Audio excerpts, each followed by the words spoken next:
जरा सगळं ठीक आहे, तुम्ही अजिबात काळजी करू नका. सगळं आपल्या मनासारखं झालंय. हा पोरांनो, तुमच्या दोघांचा अभिमान वाटतो मला. तुम्ही झोकला नाहीत, लढलं. आबा आबा हळू हळू. अहो बास झाला आता. तुम्हाला आत्ताच शुद्ध आली ना आणि लगेच बोलताय कशाला? आराम करा बरं जरा. तुम्ही किती मोठ्या संकटातनं बाहेर आलात ना याची कल्पना नाहीये तुम्हाला. माझी काळजी करू नका मालती, मला काही होणार नाही. तुम्हाला काय सांगितलं? काहीही बोलू नका ना. तरी तुम्ही बोलताच आहात. इंद्रा काय म्हणाला? काळजी घ्या ना. ऐकत का नाही हो तुम्ही आमचं?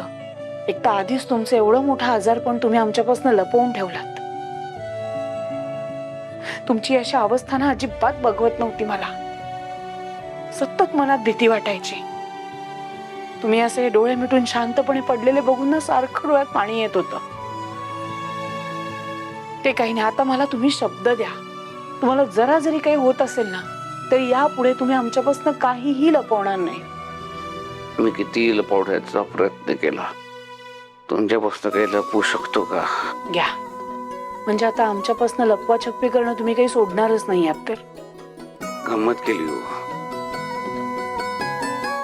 काळजी करू नका, मला काही होणार नाही. आणि ही आपली पोरं आहेत ना आपली काळजी घ्यायला, ते आपल्याला काही होऊ देणार नाहीत. टाक शांत व्हा. भाऊजी, अहो तुम्हाला शुद्धीवर आलेलं बघून आता कुठं जीवाजीव आला बघा. आबा, तुम्ही ठीक आहात ना? मला तुमच्याबद्दल कळालं तेव्हापासून माझ्या मनातलं गिल्ट आणखी वाढत गेलं. मला वाटलं की मी जे पाप केलंय त्याची शिक्षा म्हणून तुम्ही बास मला. झालं. बास. त्यांना रडू येईल असं काहीही बोलू नका आणि वागू नका. जर शांत राहा. रत्नावहिनी, मी ठीक आहे, काळजी करू नका.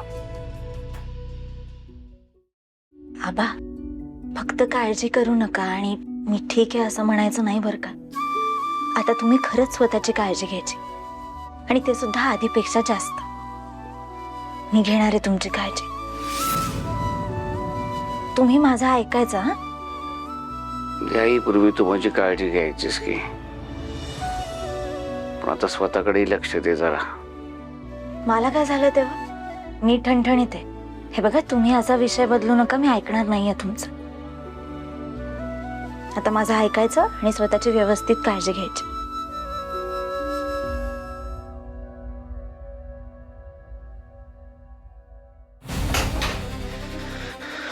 पुन्हा व्हायला नको तेच झालंय.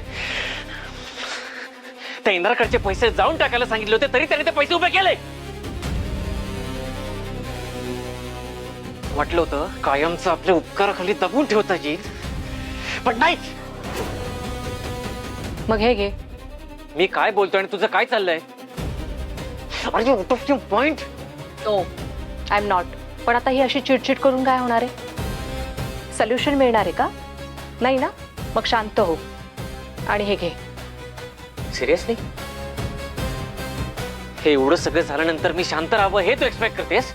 हो, कारण तू जे माझ्याकडून एक्सपेक्ट करत नाहीस ना ते माझं करून झालंय. काय केलंस म्हणजे? त्यांना रडवण्याचा नेक्स्ट प्लॅन केलाय मी. काय आहे ना, आता जे काही झालंय ते डिस्कस करण्यात काहीच पॉइंट नाहीये. कसं आहे विक्रांत? एक मिनिट. तू एक्झॅक्टली काय केलंस मला सांग. सांगण्यात मजा नाहीये रे, बघण्यात मजा आहे.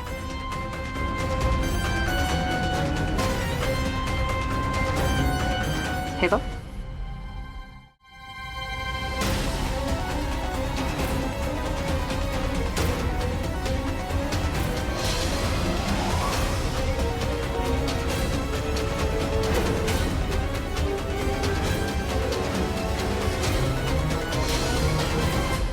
ओके,